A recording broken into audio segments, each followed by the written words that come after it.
Welcome everyone.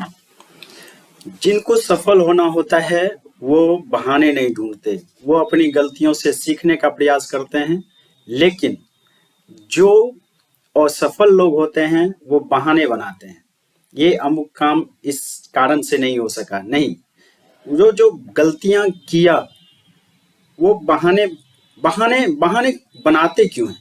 बहाने बनाते हैं जब उसको अंदर से डर लगता है, हार जाने का डर लगता है, अपना ईगो लगता है, उसको ईगो लगता है कि नहीं, हम कैसे बताएं लोगों को कि मैं अमुक कारण से हार गया, मैं इन चीजों से हार गया। इसलिए दोस्तों, बहाने नहीं बनाने हैं, अपने गलतियों को देखना है, अपने गलती को इवेल्युएट करना है। सेल्फ ग्रोथ के लिए ये पॉइंट्स बहुत काम आने वाले हैं। दोस्तों, किसी को कोई फर्क नहीं पड़ता कि आप कितने स्ट्रगल किए हैं, आप कितने मेहनत किए हैं अपनी मंजिल को पाने तक के लिए। बाय द वे, फेल भी हो गए तब भी आपने उतना ही मेहनत किया है। दोस्तों, आपके मेहनत और सफलता में छोटा सा फर्क रह गया। आप देखे होंगे कि पानी को जब आप गर्म करते हैं वो 99 डिग्री तक, 99 डिग्री तक उबलता नहीं है। लेकिन एक उबलता हुआ पानी का जब आप टेम्परेचर लेंगे तो वो 100 डिग्री का होगा। कहने का मतलब है कि नहीं उबलने वाला पानी और उबलने वाला पानी दोनों के बीच मात्र 1 डिग्री का अंतर है। यानी आप जब किसी सफलता से चूक जा रहे हैं तो ऐसा समझिए कि कहीं कहीं छोटा सा भूल हो रही है, छोटा सा टेक्निकल या किसी भी तरह का आपको परेशानी है, जो कि आप सिर्फ 1 डिग्री अगला कदम हो सकता है कि नेक्स्ट कदम जो आप लें वो सफल ही हो जाए, वो एकदम सफलता हो आपकी। उसी पॉइंट पर टिका हुआ है कि कोई छोटी सी भूल, छोटी सी गलती, वो 99 डिग्री तक गर्म तो हो ही रहा है, लेकिन वो 1 डिग्री खोजना है, 1 डिग्री और गर्म होने वाला टेम्परेचर खोजना है, जिससे आप उबला हुआ पानी बोल सकते हैं, यानी सफल बोल सकते हैं। दोस्तों, हम किसी भी चीज के लिए बहाने नहीं बनाएं, किसी भी गलतियों को देखें, उसको परखें, उसको फेल होने का जो एक डर है, जो ईगो है, दूसरे को हम अपना कैसे बताएं कि ये फेल हो गया, ये गलतियां हो गई, ये मेरे अंदर कमजोरी है। नहीं, उस फेल को सेल्फ डिस्कवरी पीरियड के तरह से हम लोग लें, उस फेल पॉइंट को सेल्फ डिस्कवरी पीरियड की तरह हम लोग लें, और उस सेल्फ डिस्कवरी में हम देखें, हम अपने आप को इम्प्रूव करें, हम अपने इवैल्यूएशन जो अंदर का चीज है उसको खोजें कि कहाँ गलती हुआ, उस पॉइंट को हम कैसे रिपेयर कर सकते हैं। दोस्तों, आपने कितना स्ट्रगल किया कोई नहीं देखेगा, आप सफल हुए तो ही आपको अचीवमेंट का ताज मिलने वाला है और लोग भी वाहवाही करने वाले हैं।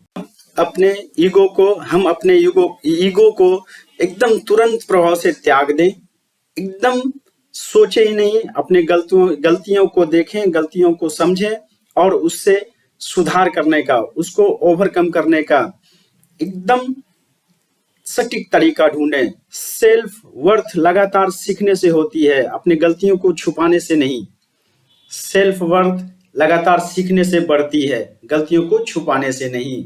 दोस्तों, हम अपने हिम्मत, लगन, सारा फेल पॉइंट को इवेल्युएट करके सेल्फ डिस्कवरी के लिए, जो मेरे अंदर गलती आ रही है वो 1 डिग्री अचीवमेंट के लिए करें, उसको समझें, उसको देखें। दोस्तों, बदलाव को स्वीकार करना पड़ेगा, हम अपने गलतियों को देखना पड़ेगा और उस बदलाव को एक्सेप्ट करके उसकी तरफ कदम बढ़ाना पड़ेगा, उसको देखना पड़ेगा। हमको देखना पड़ेगा कि हमने गलतियां कहाँ की है। एक कहानी गुरुदेव कहा करते थे कि एक गरीब लोग थे, वो काफी दुखी रहते थे, उनको दोनों टाइम का खाना नहीं मिलता था। कुछ दिन भगवान के सामने जाके वो बोले, हे ईश्वर, आपने मुझे जन्म दिया है, लेकिन ऐसी हालत है कि मुझे खाना पीना तक नसीब नहीं हो पा रहा है। ऐसा सोचते हुए वो भगवान के यहाँ दुखी मन से प्रार्थना कर रहे थे। तभी भगवान ईश्वर, जो भी पैगंबर, वो वहां उपलब्ध हो गए, मतलब साक्ष्य रूप में आ गए और पूछे बोलो बेटे क्या चाहिए तुमको, क्या दिक्कत है तुमको। तो वो लोग, वो गरीब लोग जो कि खाना नहीं मिल पाता था, कपड़ा नहीं मिल पाता था, अपना जीवन को ठीक से जी नहीं पा रहा था, अपनी सारी व्यथा को, अपनी सारी कहानी को बताए। भगवान बोले कि लो बेटे, तुमको मैं 7 दिन के लिए एक पारस पत्थर दे रहा हूँ। पारस पत्थर मतलब तुम जिस भी लोहे में इसको सटा देगा वो सोना बन जाएगा। यह सोचकर बहुत खुश हुए और जो गरीब लोग था, और बोले ठीक है, लेकिन शर्त है मैं 7 दिन के बाद तुमसे वापस लेने आ जाऊंगा। इस बात पर पारस देख के भगवान वहां से चले गए। बस ये खुशी खुशी अपना आए घर में, अपने पत्नी को बताया कि मैंने ऐसा ऐसा भगवान से प्रार्थना किया, भगवान जी ने हमको ये पारस पत्थर दिए हैं, अब मैं किसी भी लोहे में सटा के इसे सोना बना सकता हूँ और उसको बाजार में बेचकर अमीर बन सकता हूँ, और अभी ये 7 दिन का समय है मेरे पास। यह सुन उसकी पत्नी भी बहुत खुश हुई। उस गरीब आदमी जो श्याम मोहन या किसी भी नाम से था, तो बोला क्या ठीक है, ऐसा अस्त्र तो मिल गया हमको, ये सिस्टम तो मिल गया हमको, और ये हम बहुत अमीर हो सकते हैं, ऐसा युक्ति है, हम जितना भी लोहा में सटाएंगे वो सोना बनेगा और सोना को बाजार में बेचते रहेंगे। यह सोचकर दोनों खुश हुए और उस शाम में अपना आराम करने लगे कि आज भर छोड़ते हैं, कल से करेंगे।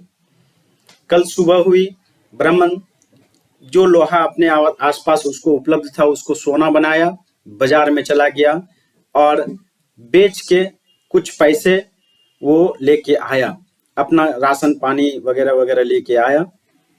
फिर उस दिन को उसने ऐसे ही एंजॉय किया। जो पैसा था वो देख देख के खुश हो रहा था। उसके बाद नेक्स्ट डे उसको लोहा खरीदने की जरूरत थी। बाजार में जब गया तो देखता है क्या लोहे का दाम बढ़ा हुआ है। तो विचार किया, अपने मन में विचार किया कि अच्छा आज लोहे का दाम बढ़ा हुआ है, भगवान जी तो हमसे पारस लेंगे 7 दिन बाद लेंगे, तो 6 दिन तो मेरे पास, 5 दिन और है, छठा दिन आज है, तो कल हम खरीद लेंगे, देखते हैं कल हो सकता है रेट उसका कम हो जाए। फिर वो रामू चला गया अपने घर में, फिर एंजॉय किया, खाया पिया सोया। फिर नेक्स्ट डे जब फिर बाजार आता है तो देखता है क्या लोहे का दाम कल से थोड़ा सा और ज्यादा है। अब ये सोच में पड़ने लगा कि कल से ही बढ़ गया आज फिर। तो फिर इन्होंने सोचा अच्छा हो सकता है कि कल कम हो जाए। तो फिर नेक्स्ट डे भी बाजार में आया, लोहे का दाम पता किया और देखा क्या लोहे का दाम बढ़ा हुआ ही है। फिर ये सोचने लगा अच्छा नेक्स्ट डे कर लेंगे, नेक्स्ट डे कर लेंगे। इस तरह से कल कल करते हुए कि हाँ भाई लोहा का दाम कम होगा तब हम उसको सोना बना के बेच लेंगे, सस्ता पड़ेगा खरीदने में। अब सोचिए कि वो 7वां दिन आ गया, भगवान जी आ गए, बोला क्या मेरा पारस पत्थर दे दो, आज 7वां दिन, 7 दिन बीत गया, तुम्हारा जो मैंने वादा किया था वो कंप्लीट हुआ। फिर क्या दोनों पति पत्नी रोने लगे कि भगवान जी हमको 1 दिन 2 दिन और चाहिए पारस पत्थर। बोला कि नहीं बेटा, ये तुम्हारा टाइम खत्म हो गया, मैंने जो वादा किया था, तुमने क्या किया वो तुम समझो, मैंने तो अपना वादा किया और 7वां दिन आज है, 7 दिन खत्म हुआ, हमको पत्थर चाहिए ही चाहिए। इस तरह से भगवान पत्थर ले लिए, पारस पत्थर वापस ले लिए।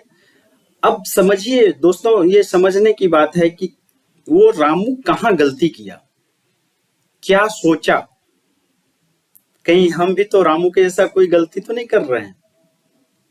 हमको देखना पड़ेगा, ये लोहे का रेट का इंतजार तो नहीं कर रहे हैं। आप थोड़ा सा एवुलेट कीजिए कि लोहा अगर बाय द वे थोड़ा सा महंगा ही खरीद लेता तो वो तो सोना बन जाता ना। तो आप समझिए कहाँ खो रहे हैं, क्या कर रहे हैं। वो सोचने की जरूरत है कि वो कहाँ गलती किया। अगर वो गलती किया तो कैसा सुधारा जा सकता था, अगर गलती नहीं करता तो क्या से क्या किया जा सकता था, आज रामू की स्थिति क्या होती। दोस्तों सोचने की बात है, हम अपने फेल्योर से सीखना पड़ेगा, सेल्फ ग्रोथ पर ध्यान देना पड़ेगा। दोस्तों हमें अपनी गलतियों से सीखना पड़ेगा। सुधारना पड़ेगा, उन गलतियों को सुधारना पड़ेगा, अपने ईगो को छोड़ना पड़ेगा और नए नए तरीके ढूंढना पड़ेगा। अपने स्पिरिट को बनाए रखें, अपने जोश को कम ना होने दें, अपने गोल जो बनाया है, जो बहुउपयोगी गोल, बहुआयामी गोल बनाया है, उसकी तरफ कदम बढ़ाते रहना पड़ेगा, सीखते रहना पड़ेगा। दोस्तों, अगर आपको ये वीडियोज अच्छा लग रहा है तो आपसे निवेदन है, श्रद्धापूर्वक कहना है कि आप लाइक सब्सक्राइब करते रहें, कमेंट करते रहें। धन्यवाद दोस्तों।